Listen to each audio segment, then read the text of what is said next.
South Africa is Iran's proxy, or the useful idiot, ready to take action for the right financial incentives. One can draw parallels between Hamas, as an Iranian proxy, and South Africa. The Israel case, in this context, is not about human rights.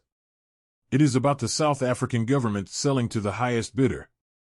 It is a strategic transaction influenced by corruption within the South African government.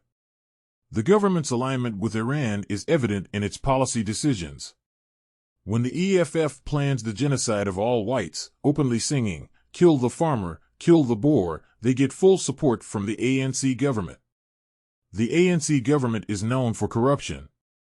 The Israel court case is the same as the Gupta state capture. The Iranians also have no respect for human rights. The South African government's involvement in the case against Israel is seen as part of a broader strategy crafted by Iran.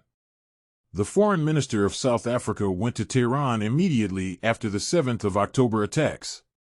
That was to discuss a strategy on how to use these events. Following from that comes this very clever case against Israel. The case against Israel is no surprise at all. And the South Africans involved in this case are not simply pawns. They are handsomely rewarded. The government lured top-notch individuals with attractive compensation to state the case in court. South Africa and Iran have been allies for an extended period of time.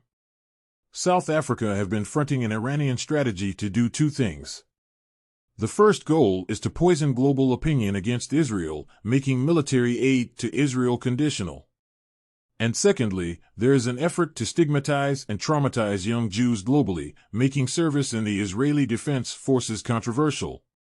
This aims to weaken Israel's military and economic advantages over Iran's proxy forces.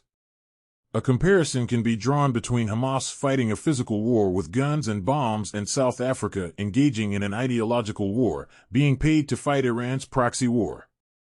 So the question is South Africa complicit? Or are they just being manipulated? Oh, no.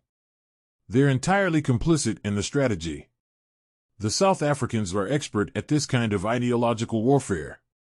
The ideological warfare tactics employed by South Africa can be traced back to their training in Southeast Asia by experts like General Giap in Vietnam.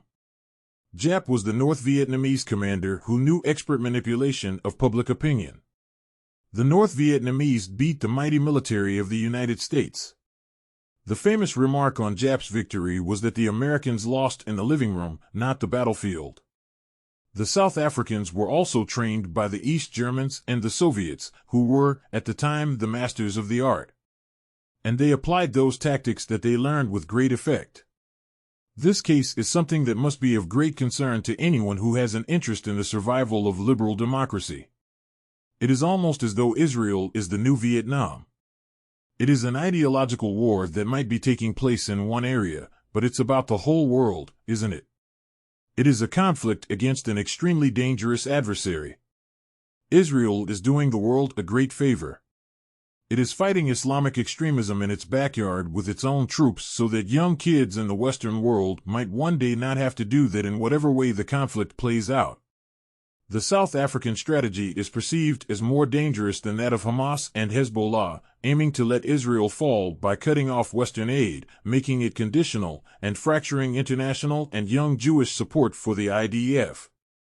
You see, Hamas can't beat Israel, and nor can Hezbollah. The Israeli economic and military machine is too strong. But South Africa and Iran are trying to weaken that machine by cutting off the aid and destroying the morale of young Jews around the world. South Africa selected individuals proficient in their craft to implement their courtroom strategy. These individuals, too, can be considered as useful tools.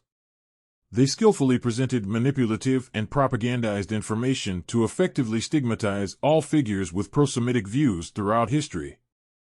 At this time, it is completely irrelevant whether Israel win. The purpose of the case is not to win it.